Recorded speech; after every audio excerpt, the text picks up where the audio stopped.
Provavelmente vocês chegaram aqui, como todos nós, como eu cheguei também, buscando uma fonte de renda. Sim ou não? Afinal de contas, ninguém trabalha sem uma remuneração, uma contrapartida ou algo que vá justificar aquele teu trabalho. Você trabalha por dinheiro. Só que trabalhar por dinheiro, acredita em mim, vai chegar em um momento em que vai se tornar algo sem sentido. Chega uma hora que R$1.000 a mais, R$1.000 a menos não faz diferença. Chega uma hora que R$1.000.000 a mais, R$1.000.000 a menos não faz diferença.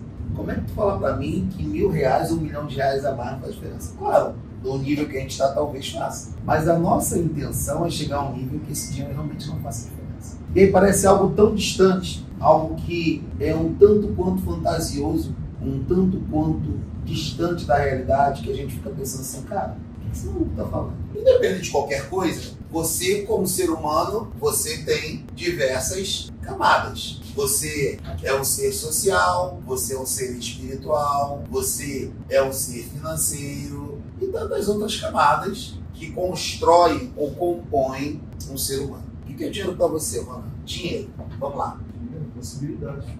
Boa. Davi, o que é dinheiro para você? Oportunidade, conforto. Segurança, paz, tranquilidade. O dinheiro é necessário. Não é tudo, né? Se a gente não tiver saúde... O dinheiro não é tudo, mas ele responde por tudo.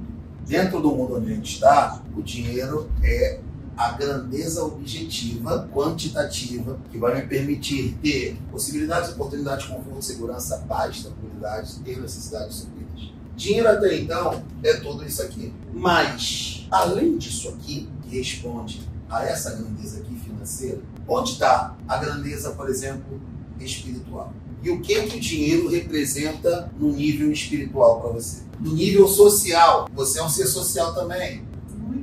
Muito. O que é muito? Fala pra mim. Quantifica. Muita coisa, pô, no social. Uma. Se é muita coisa, fala uma pra mim. Uma. Assim, ó, um amigo chama, pô, vamos fazer uma viagem até lá o Nordeste? Olha o social aí, ok? Vamos lá. Quando? No social ele dita onde você vai morar, o que você vai vestir, o que vai fazer. No social ele manda, né? Praticamente. O dinheiro são essas mesmas coisas aqui, nessas mesmas esferas aqui. Só que existem grandezas que o dinheiro não é capaz de trazer. Eu não estou falando daquele lugar comum, o dinheiro não compra amor. Depende, até a segunda parte. Mas, vamos supor que hoje você tem na tua conta $1 bilhão de patrimônio líquido. Isso aqui pode ser muito, pode ser pouco. Para quem tem $1 bilhão de patrimônio líquido, 1 milhão não faz tanta diferença. Isso aí já mostra aquilo que eu te falei. A gente está começando a pensar fora do lugar comum e fora daquilo que a gente está vendo aqui hoje, fora daquilo que a gente veio buscar aqui. A gente veio buscar aqui é condições de sobrevivência, ou seja, dinheiro, porque nós temos responsabilidades a arcar com elas. E é isso que nós estamos buscando dentro do trabalho. Só que quando eu tenho 1 bilhão de patrimônio líquido, 1 milhão não me representa muita coisa. Mas, se você tem 1 bilhão de patrimônio líquido e se você tem mensalmente R$1.600, existem coisas que são comuns, que é você tem 1 bilhão ou você ganha 1.600.000 por mês. Me dá um exemplo, Austin. Quem aqui pode acrescentar 20 centímetros à sua estatura, tendo 1 milhão ou tendo 1.600.000? Alguém pode fazer isso? Tu pode aumentar um pouquinho de acordo com os exercícios, mas é algo muito pouco, é marginal. Então você não pode acrescentar 20 centímetros à sua estatura. Se você desenvolve um diabetes, você não pode comer doce, tendo 1 bilhão ou 1.600.000. O que o teu dinheiro não compra? Num primeiro momento, tempo. Objetivamente, o cara que tem 1 bilhão de patrimônio líquido, ele tem 24 horas no dia dele. O cara que tem 1 milhão, 1.600, ganha 1.600 por mês, ele tem 24 horas no dia dele. O cara que tem 1 milhão, se ele quiser ter uma vida saudável, ele tem que comer mais ou menos as mesmas coisas que o cara de R$1.600 tem que comer. O nome disso aqui, por incrível que pareça, são ou é lei.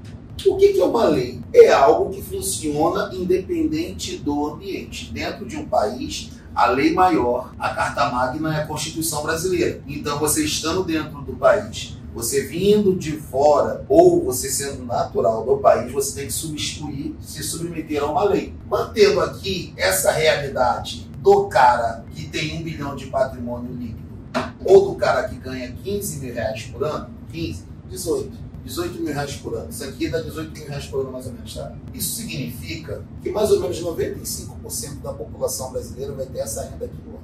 19.200 é muito ou pouco dinheiro? Pouco. Pouquíssimo. Se eu tenho tempo, se eu estou essas mesmas leis, se tudo no primeiro momento é igual, eu preciso entender que existe o profissional, no caso o corretor, que é um funcionário, e o corretor que é o empreendedor. É desse cara aqui que eu quero falar com você hoje. Porque ambos estão sujeitos às mesmas leis. Ambos têm 24 horas, ambos precisam comer as mesmas coisas para ter um corpo saudável, ambos precisam se submeter à legislação de um país, ambos precisam se submeter a uma mesma tabela, a uma mesma regra comercial, etc, etc, etc. O funcionário, ele normalmente, ele olha para os seus direitos. E não estou dizendo que não se deve olhar para os seus direitos, uma vez que a justiça está aí para corrigir qualquer desmando e qualquer desvio que porventura venha a se cometer. O empreendedor, ele começa a olhar para os deveres. É isso que move o empreendedor, os seus deveres. Diferente do funcionário que ele pensa nos seus direitos, mas ambos são corretores. Vocês que estão chegando, Davi e Ronan, nós precisamos saber que existe um negócio chamado processo de vendas, que eu tenho falado aqui com constância. O que é um processo de vendas? Ele está baseado na prospecção, ele está baseado no atendimento, terceiro, objeções, acompanhamento, follow-up e quinto, fechamento. Isso aqui, Davi, Ronan, tem que estar no nosso sangue. Como é que eu vou vender algo que ninguém sabe que eu tenho para vender? É possível, não é? Você tem que aparecer. Tem que saber que você é o cara que tem tal coisa. Você é o cara que traz a solução. Não, isso é prospecção. Quando eu falo em prospecção, eu estou falando para alguém o seguinte: ei, eu tenho a solução do teu problema. E aí, como é que eu faço? Aí a gente vem para a segunda questão aqui, ó, o atendimento. Aí o Davi fala assim, Ronan, tá legal, Ronan, mas não existe hospital tal, será que é para mim? Será que isso? Será que aquilo? Será que aquilo outro? Aí aqui a gente está entrando numa terceira grandeza aqui, a objeção. Existem objeções básicas. Tá caro, serve para mim, eu já tenho, eu não preciso disso. Tem que falar com a família. Tem que falar com a família, etc, etc. Paga um tanto de remédio por mês. Aí tem uns que viram e falam assim, pô, mas vou pagar R$ 1.500 de plano, eu pego esse dinheiro, boto em uma poupança e quando eu precisar eu uso. Se fosse só uma consulta, tudo bem. O problema é se você precisa de uma internação numa cirurgia ou de um exame mais complexo. Já era. Mudam, porque uma diária de internação, a vitrine do hospital é 10, 15 mil. Já é um gancho de venda. Exatamente. A quarta coisa é o acompanhamento. Tá, eu vou ver aqui, depois a gente vai, se fala, tal. O cliente tem que estar com a figura do Davi e do Ronan na cabeça. Ou seja, esse cara tem que se lembrar de você. Se alguém fala de plano de saúde, esse cara tem que lembrar de você. Então, essa lembrança, ela é dada pelo acompanhamento daquele cliente que você atendeu, que vai fazer esse cara lembrar de você. E por fim, quando o cliente fecha a venda, Ronan, vamos fazer o contrato, o que tu precisa, como é que eu faço? Essa pergunta a gente ama, como é que eu faço? É bom quando o cliente pergunta assim, cara, como é que eu faço para fazer esse plano? É bom, né? Uma delícia. Oh, que maravilha! Como é que eu faço, Washington? Isso, me manda isso, me manda isso, e vida que segue. É o melhor. Vou fazer isso aqui, vou preencher sua proposta, vou lhe mandar o recibo. E quando a senhora assinar e lhe mandar o recibo, a senhora faz o Pix. No plano adesão. Nos outros planos tem que esperar boleto gerar e é uma outra coisa técnica que aí o teu supervisor, a tua supervisão vai te dar direção em relação a isso. Então isso aqui é um processo básico de vendas. Só para a gente ficar na mesma página, todos nós. Voltando aqui, o corretor, ele tem a visão do funcionário ou a visão do empreendedor. Estamos falando sobre o corretor empreendedor. Por quê? Quando falam pra gente assim, estou trabalhando, a gente está trabalhando em um primeiro momento por dinheiro. Quando a coisa anda, a gente começa a trabalhar por propósito, por significado, por convicção, por missão, por visão, por diversas outras coisas. Só que a maioria da população, ela trabalha por dinheiro. Porque se ela ganha 19,2K por ano, dinheiro para ela é algum problema. Mas se ela tem $1 bilhão de patrimônio, dinheiro, objetivamente, não é um problema. E não significa que para o dinheiro trabalhar para você não ser um problema para você, você tem que ter $1 bilhão. Esse número varia de pessoa a pessoa. Porque de repente tem pessoas que vão viver bem com 5 mil.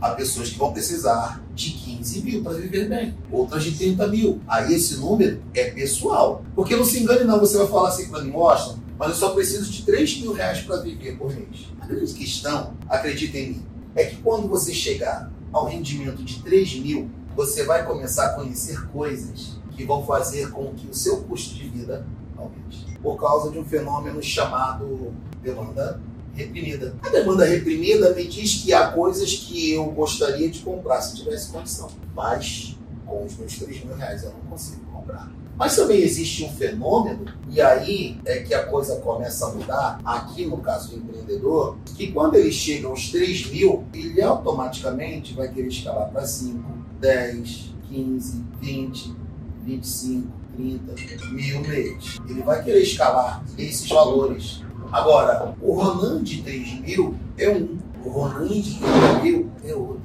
Completamente diferente. Não existe a menor comparação entre o corretor de 3.000 e o corretor de 30.000. Por que eu estou usando esses exemplos aqui para você? Na semana passada, fizeram uma pergunta assim: você vai me ensinar a vender R$30.000? Eu falei assim: por que eu vou te ensinar a vender R$30.000 de graça? É por isso que eu não gosto de treinamento. É por isso que você depende da sorte. Para um mês ou outro, você está em 5 ou 10 mil. Não adianta, querido. Quem sabe mais, vende mais. Não adianta. Agora, vamos supor que o Ronan e o Davi estão aqui. Essa é a realidade de vocês hoje. Vocês têm um padrão de vida. Isso aqui eu estou falando mês, tá? Você é uma escala de 3 a 30 mil. 10 vezes mais. O que você faria hoje se você tivesse 10 vezes mais dinheiro do que você tem? Pode responder, eu espero, estou esperando. Agora eu quero a participação de vocês. O que você faria hoje se você tivesse 10 vezes mais dinheiro do que você tem hoje? Eu já poderia dizer que é dar continuidade da reforma da minha casa. Legal. Comprar um carro para mim. Legal. Investiria para ter mais. Legal, mais o quê? Fazer algumas viagens. O investimento é melhor do que gastar.